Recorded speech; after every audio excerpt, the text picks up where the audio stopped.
Hello दोस्तों, कभी कभी सच इतना खतरनाक होता है कि लोग इसे झूठ साबित करने लगते हैं। इस वीडियो में हम बात करेंगे एक ऐसी मिस्ट्री थ्रिलर फिल्म की जिसने दर्शकों को आखिर तक कंफ्यूज करके रखा। ये कहानी है शक की, डर की और उस सच्चाई की जिस पर कोई भरोसा नहीं करता। तो अगर आपको साइकोलॉजिकल थ्रिलर पसंद है तो वीडियो को अंत तक जरूर देखिए। तो बिना किसी देरी के चलते हैं सीधा कहानी की तरफ।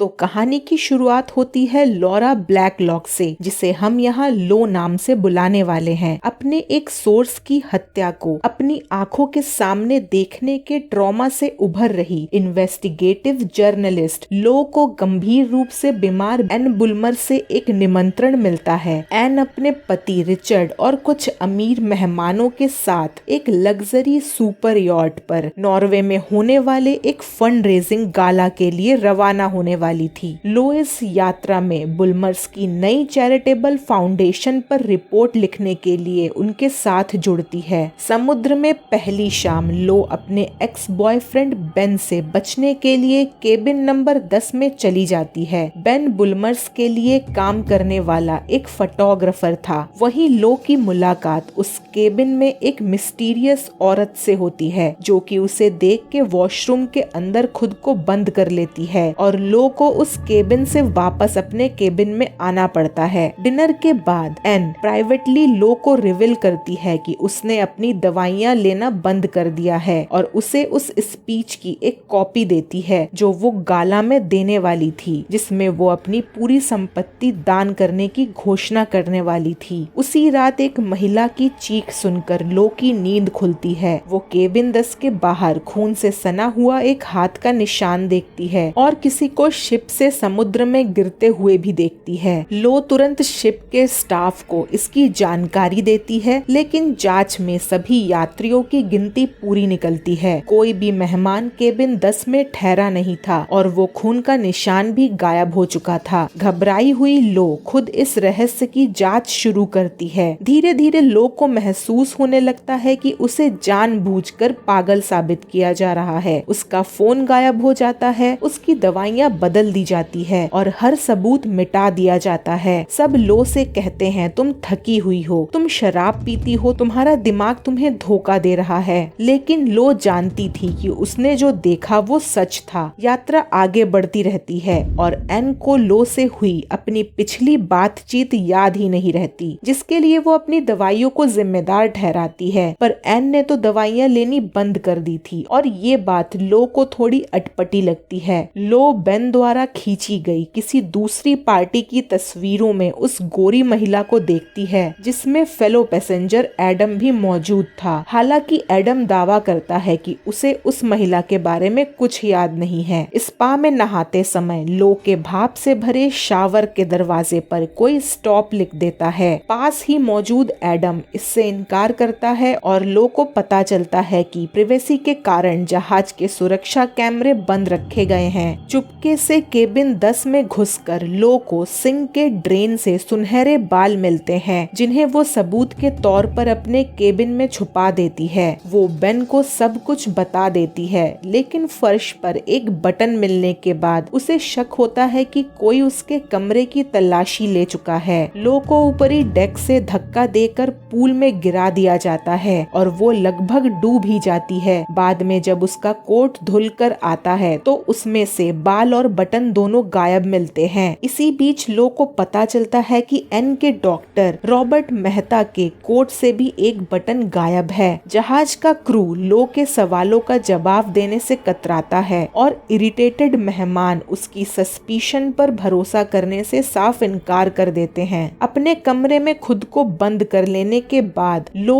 हॉल में केबिन 10 वाली महिला को देखती है और उसका पीछा करते हुए इंजन रूम तक पहुंच जाती है। वो महिला लो से अपनी इन्वेस्टिगेशन छोड़ देने की गुहार लगाती है, लेकिन फिर उसे बेहोश कर देती है और एक स्टोरेज रूम में छिपा देती है। आगे लो को एहसास होता है कि रिचर्ड को विरासत से बेदखल किया जा रहा था, इसीलिए उसने एन की आइडेंटिटी संभालने के लिए एक हमशक्ल का इंतजाम किया था। केबिन 10 की औरत कैरी कन्फेस करती है कि रिचर्ड ने ही उसे एन बनकर उसका रूप धारण करने के लिए रखा था, ताकि वो अपनी सारी संपत्ति उसके नाम कर दे। पहली ही शाम लो से प्राइवेटली बातचीत के बाद एन ने रिचर्ड को कैरी के साथ किस करते हुए देख लिया था। इसी वजह से रिचर्ड ने एन की हत्या कर दी और फिर उसकी लाश को शिप से समुद्र में फेंक दिया। कैरी को अपने परिवार के लिए पैसों की जरूरत थी, इसीलिए उसने इस काम के लिए रिचर्ड को हाँ कहा था, लेकिन लो उसे चेतावनी देती है कि एन की बदली हुई वसीयत पर दस्तखत करते ही रिचर्ड उसकी भी हत्या कर देगा और वो अपनी बेटी के पास कभी भी वापस नहीं जा पाएगी। आगे कैरी सुन लेती है कि रिचर्ड ने डॉक्टर मेहता को लो को ढूंढकर मारने का आदेश दिया है और इस बीच बेन नॉर्वे में अन्य मेहमानों के शिप से उतरते ही वापस शिप पर लौट आता है। मेहता और जहाज के कैप्टन द्वारा घेर ली गई लो को बेन बचा लेता है, लेकिन इस दौरान बेन को जानलेवा इंजेक्शन लगाया जाता है और उसकी वही मौत हो जाती है। लो जहाज से कूदकर तट पर तैरकर पहुंच जाती है, जबकि मेहता रिचर्ड को अश्योर करता है कि वो इतने ठंडे पानी में जीवित नहीं रह पाएगी। एन का रूप धारण करके कैरी अनिच्छा से नई वसीयत पर साइन करने वाली थी, जिससे एन के कानूनी सलाहकार को आश्चर्य होता है और एन के बॉडीगार्ड निल्सन को शक होने लगता है। रिचर्ड कैरी को मारने की योजना बनाता है। वहीं लो निल्सन को एन की हत्या की पूरी कहानी समझाती है और रिचर्ड की गिल्ट साबित करने का प्रस्ताव देती है। लो पूरी गाला के सामने रिचर्ड को रोकती है और कैरी के एनकरेजमेंट से एन का भाषण पढ़ती है, जिसमें ये खुलासा होता है कि रिचर्ड को उसकी संपत्ति से वंचित किया जाना था। डेस्परेशन में रिचर्ड डिक्लेयर कर देता है कि कैरी एन नहीं है और उसे चाकू की नोक पर बंधक बना लेता है, फिर डॉक की ओर भाग जाता है। निल्सन एक राइफल लेके रिचर्ड के कंधे में गोली मार देती है और लो पास ही रखी क्रैंक का इस्तेमाल करके रिचर्ड को मार देती है, इससे पहले कि वो कैरी को मार सके। इन सब के बाद लो वापस लौटती है